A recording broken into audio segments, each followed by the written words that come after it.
Jangan terlalu emosional ya menghadapi berbagai serangan yang dilakukan oleh berbagai pihak. Dari sekian banyak serangan yang dilakukan, ada beberapa kualifikasi. Lihat videonya KDM yang mengkotak-kotakan pengkritik, ya, seakan-akan pengkritik itu ada level-levelnya. Kang Deddy Mulyadi angkat bicara soal orang-orang yang gemar mengkritik Kang Deddy Mulyadi, bahkan kritikannya itu dilakukan setiap hari, ya. Bukan hanya Dodi, bukan hanya siapa namanya Mang Ucup, bukan hanya ya banyaklah, saya tidak hafal namanya dan tidak ingin menyebutkan satu persatu. Tetapi Kang Deddy Mulyadi menanggapi itu dengan santai dan sebagai politisi yang menerima aspirasi masyarakat dengan terbuka tidak pernah merasa itu sebagai sebuah tantangan atau ancaman, teman-teman. Tetapi yang menariknya Kang Deddy Mulyadi itu seperti ingin mengatakan dengan bahasa yang sangat halus, dengan satir gitu loh, bahwa pengkritik Kang Deddy Mulyadi selama ini ada 3 kategori gitu loh. Coba kita lihat bagaimana Kang Deddy Mulyadi mengklasifikasi para pengkritik tersebut, teman-teman, ya. Silahkan. Dan saya menyampaikan juga buat teman-teman yang memiliki kepedulian dan kecintaan pada saya, melakukan dukungan dalam setiap waktu. Saya pesankan jangan terlalu emosional ya menghadapi berbagai serangan yang dilakukan oleh berbagai pihak.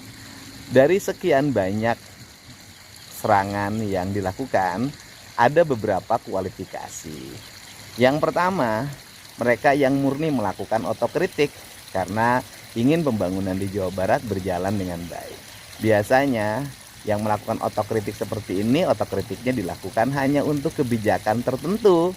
Dan kemudian mereka mengingatkan setelah itu dia tidak melakukan kritik lagi, dan nanti muncul lagi kalau ada kebijakan yang menurut mereka dianggap kurang pas. Ini adalah orang-orang yang objektif yang harus kita hormati. Yang kedua adalah yang secara terus-menerus mengkritik. Ada kebijakan baik dikritik, apalagi jelek, semuanya pasti dikritik. Artinya kebijakan saya tidak ada baiknya. Biasanya orang seperti ini memiliki afiliasi politik pada partai tertentu dan pada kandidat tertentu, sehingga menyerang saya itu merupakan benefit yang bisa didapatkan bagi kandidat yang disukai dan didukungnya, dan dia juga bisa dinilai sebagai pendukung yang fanatik yang memiliki kontribusi sehingga namanya dan wajahnya dikenal, dan itu kontribusi. Kita nggak usah sebutin nama-namanya, kita kan sudah tahu. Dan rata-rata mereka itu juga dulu pernah mencalonkan anggota DPRD dan mereka tidak terpilih. Biasanya begitu.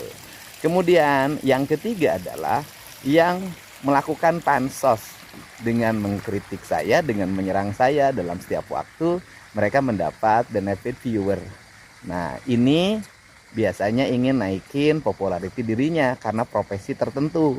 Misalnya profesi jadi A, jadi B, jadi C. Nah, biasanya orangnya seperti ini. Tapi ini juga bagus juga dong. Berarti kan keberadaan saya memberikan kontribusi bagi kehidupannya. Dengan menyerang saya, maka viewernya naik, komennya naik, dan akunnya menjadi dikenal.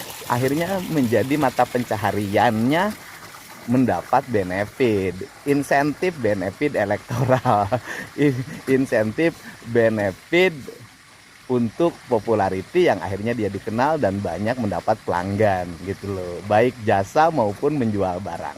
Pokoknya bagi saya nggak ada masalah dari kualifikasi manapun yang mengkritik saya, bahkan menyerang saya mengucapkan terima kasih dan saya tidak merasa terganggu.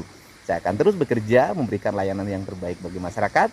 Yang penting semua warganet yang mencintai saya agar sabar, dan kalau ingin juga kita melayani dalam setiap waktu, justru mereka suka. Kalau tidak dilayani, mereka juga sepi sendiri. Lihat videonya KDM yang mengkotak-kotakan pengkritik, ya, seakan-akan pengkritik itu ada level-levelnya. Dari sekian banyak serangan yang dilakukan, ada beberapa kualifikasi. Padahal pengkritik itu jangankan mengkritik soal kebohongan. Tidak tepat dalam kebijakan saja dikritik. Apalagi banyak bohong seperti KDM. Bagaimana saya bilang banyak bohong? Ya, bagaimana KDM berbohong tentang sekolah, bahwa ijazah tinggal ambil di sekolah. Ternyata setelah diambil tidak dibayar. Yang kasihan pihak sekolah swasta. Ya, bagaimana bohongnya tentang kompensasi untuk Rumpin Cigudeg. Ya, bohong lagi besar dan berdampak kemiskinan bagi masyarakat kebohongannya. Apakah itu tidak wajar dikritisi? Ya, kita bukan julid tapi mengkritik, jelas substansinya. Nah, di sini aneh ya. Kok ada gubernur anti kritik seperti ini, ya? Ini udah jadi anti kritik jadinya karena dia jawab sendiri. Padahal yang dikritik itu adalah kebohongan-kebohongannya. Ya, apalagi yang berdampak terhadap ekonomi masyarakat. Warung-warung digusur, ribuan sekarang warung digusur, ya. Nah, seperti di Subang, di Bandung dan lain-lain. Rumah-rumah digusur, juga ribuan di Bekasi, di Karawang. Nah, ini berdampak pada kemiskinan bagi masyarakat. Yang tadinya punya rumah jadi gelandangan. Ya, tidak digantikan dengan rumah. Yang tadinya punya warung juga jadi tuna usaha. Jadi gelandangan juga. Karena tidak digantikan dengan warung. Dia menggusur tanpa menggeser. Tanpa memikirkan hajat hidup orang banyak ke depan. Bagaimana berdampak sosial ekonomi masyarakat. Sedangkan ekonomi masyarakat di Indonesia saja semuanya ini sedang carut marut. Tapi yang dia lakukan bukan meningkatkan ekonomi. Malah memberangus ekonomi masyarakat sendiri. Memberangus kehidupannya. Nah itulah makanya kami mengkritik. Ya, kok ada gubernur kayak begini. Sedangkan dia ke Papua sana kemarin beretorika seakan-akan Jawa Barat udah paling hebat. Padahal paling terpuruk. Ya. Waduh, dia seakan-akan peduli terhadap pendidikan. Padahal dia hapus soal anggaran pendidikan. Baik itu pendidikan umum ataupun pendidikan agama atau pesantren. Nah ini apakah tidak wajar dikritik? Kok bisa gitu loh? Jelas Deddy Mulyadi anti kritik. Seharusnya lebih banyaklah berintrospeksi. Aduh, gubernur konten. Kota Bandung mengusulkan darurat sampah. Kunaon ditolak ku gubernur. Karena mungkin gubernur malu. Dia punya slogan, kampung diurus, kota ditata. Tapi ternyata tempat kantor gubernur darurat sampah. Itu menandakan dia keliling daerah, keluar provinsi untuk apa? Kalau tempat kantor dia berada darurat sampah, ngurus sampah oge tebecus, apalagi ngurus nu lain. Sampai Kak untuk menyelamatkan muka dia, Kota Bandung ngusulkeun darurat sampah sampai ka ditolak eta demi pencitraan. Makanya kerja jangan pencitraan. Karena kalau pencitraan tidak akan menyelesaikan masalah, oke? Saya sudah paparkan ya dengan detail bahwa saya mendapati WA dari seorang jurnalis senior, Bapak Haji Tatang Suherman. Sudahlah Pak Dodi, sudah jelas Anda ini adalah penyebar hoax atau penyebar fitnah ya. Anda tidak bisa membedakan mana info A1 atau bukan. Info A1 itu adalah info yang sudah valid, yang sudah diklarifikasi kebenarannya dan berasal dari sumber utama. Dalam hal ini kan sumber utamanya adalah Kang Deddy Mulyadi dan sumber saksinya kalau mungkin itu adalah orang dalamnya BJB. Sementara Pak Tatang ini kan udah menjadi sumber keberapa, bukan menjadi sumber A1 lagi. Nah, Anda ini sudah ketahuan bahwa tidak bisa membedakan info valid A1 atau bukan. Yang dikatakan sebagai info A1 itu adalah si info valid dari sumber utama. Dalam hal ini adalah pelakunya Kang Deddy Mulyadi dan juga orang dalamnya itu adalah orang BJB. Sementara Pak Tatang ini bukan menjadi sumber utama info A1 karena dia sudah menjadi informasi ketiga.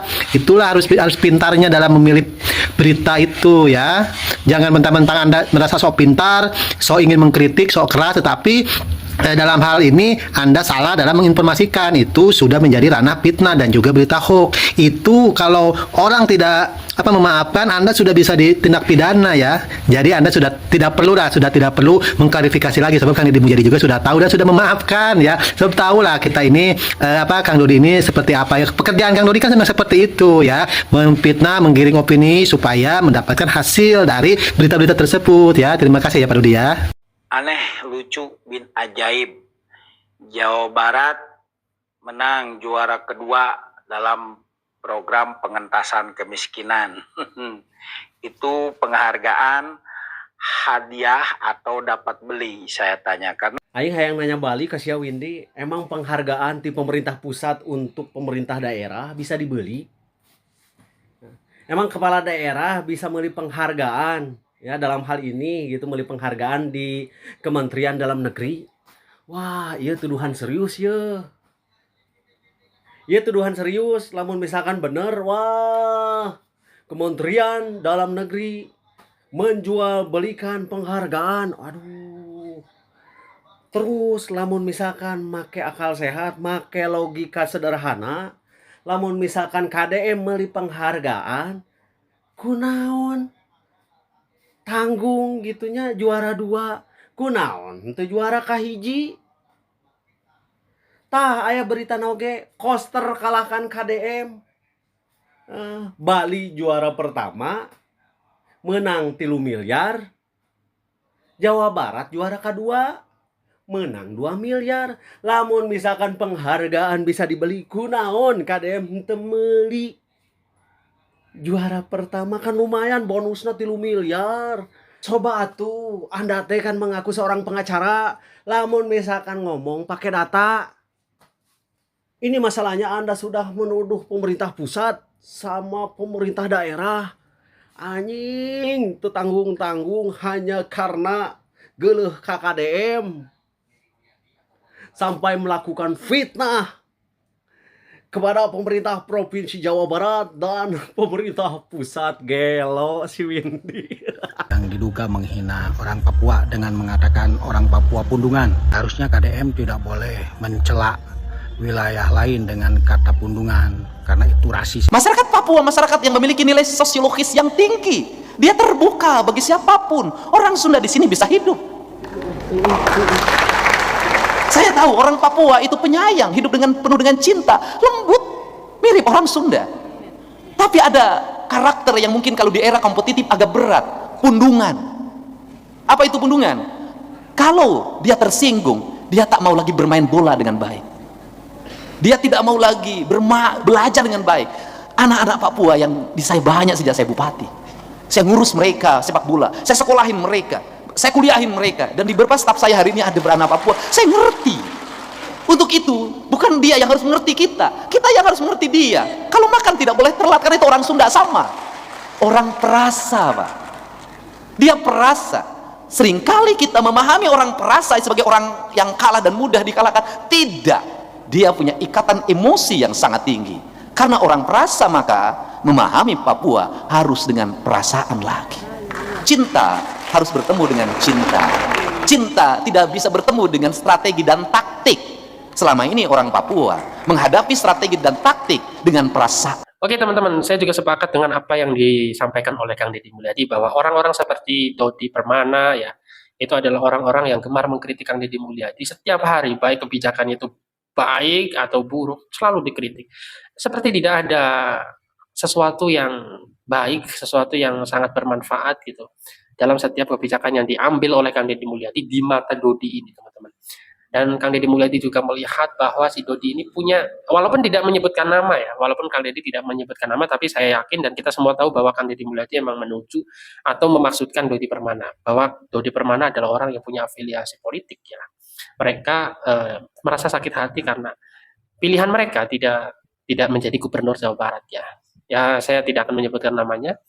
Terus ada lagi tipe pengkritik kata Kang Deddy Mulyadi yang ingin pansos gitu loh. Pansos mencari viewers karena ya untuk kepentingan pribadi, untuk AdSense ya, untuk viewers gitu loh. Walaupun Kang Deddy Mulyadi sangat-sangat terbuka dan sangat-sangat ya merasa bahwa Kang Deddy Mulyadi bermanfaat lah ya untuk orang-orang Bahkan untuk seorang penyinyir gitu seperti siapa si botak pengacara Windy atau siapa namanya itu teman-teman ya. Jadi sikap yang dimiliki oleh Kang Deddy Mulyadi baik itu kepada orang-orang yang membenci, kepada orang-orang yang memang mengkritik dengan baik, dengan kritikan yang membangun didasarkan pada esensi dan substansi kritikan yang seharusnya itu dilontarkan dalam setiap kebijakan Kang Deddy Mulyadi gitu. Ya, Kang Deddy Mulyadi sikapnya tetap sama, tetap menerima semua aspirasi dan dianggap biasa gitu loh. Inilah sikap seorang pemimpin yang baik, teman-teman ya. Karena menerima aspirasi dan bisa menjawab itu semua dengan baik, bahkan menjawabnya terbuka di sosial media. Ya mungkin itu saja. Wassalamualaikum warahmatullahi wabarakatuh.